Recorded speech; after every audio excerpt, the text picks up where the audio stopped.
Seja bem-vindo, eu me chamo Marcos Paulo e farei um estudo a respeito da obra Nosso Lar, psicografada pelo médium brasileiro Chico Xavier e ditada pelo espírito André Luiz.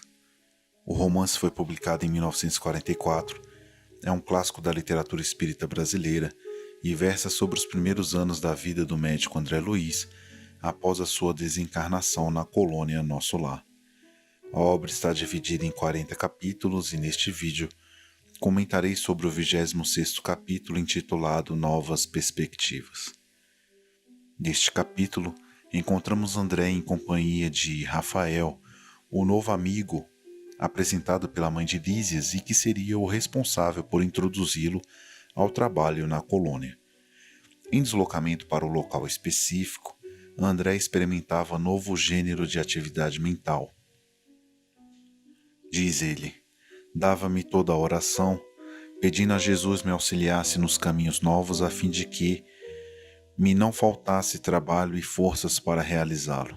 Antigamente, avesso às manifestações da prece, agora a utilizava como valioso ponto de referência sentimental aos propósitos de serviço. O próprio Rafael, de quando em vez, lançava-me curioso olhar, como se não devesse esperar tal atitude de minha parte. A prece é um recurso que ainda desconhecemos. A oração é uma atitude interior, é estar com os pés no chão, mas a mente voltada para o mais alto. É manter o pensamento positivo em relação à vida, é ter quadros mentais positivos, é contemplar o belo. André então chegou ao local específico e teve o ensejo de conhecer o simpático velhinho ministro Genésio. Já com nova disposição interior e com sinceridade que chegou a umedecer-lhe os olhos, disse André: Senhor ministro, compreendo agora que minha passagem pelo ministério do auxílio se verificou por efeito da graça misericordiosa do Altíssimo, talvez devido à constante intercessão de minha devotada e santa mãe.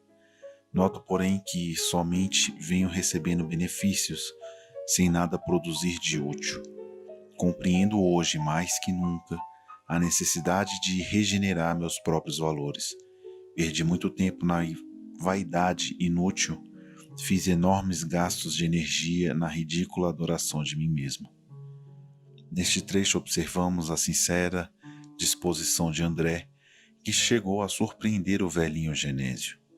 André compreendia agora que era preciso mudar, e conseguia fazer uma autoanálise do velho André diante do ministro Clarencio, que no fundo era o desejo de continuar a ser um médico orgulhoso e respeitado, cego nas pretensões descabidas do egotismo em que vivia, encarcerado nas opiniões próprias. Agora não, agora ele estava diferente, e ele não se preocupava com o gênero de atividade. Procurava o conteúdo sublime do espírito de serviço. Genésio então disse: louvo os seus propósitos e peço igualmente ao Senhor que o conserve nessa posição digna. Quando o discípulo está preparado, o Pai envia o instrutor.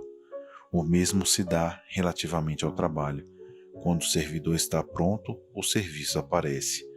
O meu amigo tem recebido enormes recursos da providência. Está bem disposto à colaboração, compreende a responsabilidade e aceita o dever. Tal atitude é sumamente favorável à concretização dos seus desejos. Nos círculos carnais, costumamos felicitar um homem quando ele atinge prosperidade financeira ou excelente figuração externa. Entretanto, aqui a situação é diferente. Estima-se a compreensão, o esforço próprio, a humildade sincera. Esta observação do nobre ministro é verdadeira e nos insta à reflexão. Costumamos respeitar e congratular somente aqueles que apresentam elevada posição social ou que estão a exercer atividades laborais de prestígio social. Entretanto, no mundo espiritual, a situação é diversa. Ou seja, aqueles que exercem suas atividades com humildade e devoção, que buscam a autoiluminação e o auxílio ao próximo são os mais admirados. Ato contínuo O ministro Genésio abraçou André, comovido, e o entregou aos cuidados de Tobias para que André pudesse aprender mais sobre as câmaras retificadoras. E o novo amigo esclareceu André: temos aqui as grandes fábricas de nosso lar. A preparação de sucos, de tecidos e artefatos em geral dá trabalho a mais de 100.000 criaturas que se regeneram e se iluminam ao mesmo tempo. Em seguida, disse André que as câmaras de retificação estão localizadas nas vizinhanças do umbral e que os seus necessitados não toleram as luzes, nem a atmosfera de cima, nos primeiros tempos de moradia em nosso lar.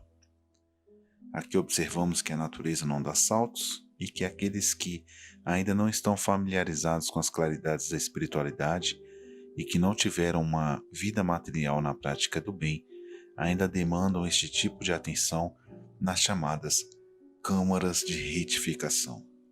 Ademais, podemos considerar que o trecho em que André cita as verdadeiras fábricas de nosso lar, ele traz como exemplificação a preparação de sucos, de tecidos, de artefatos em geral. Isso demonstra que há uma ampla categoria de trabalhos no mundo espiritual. Essas foram as principais considerações acerca deste capítulo. Espero que tenham gostado desta unidade e até o próximo encontro.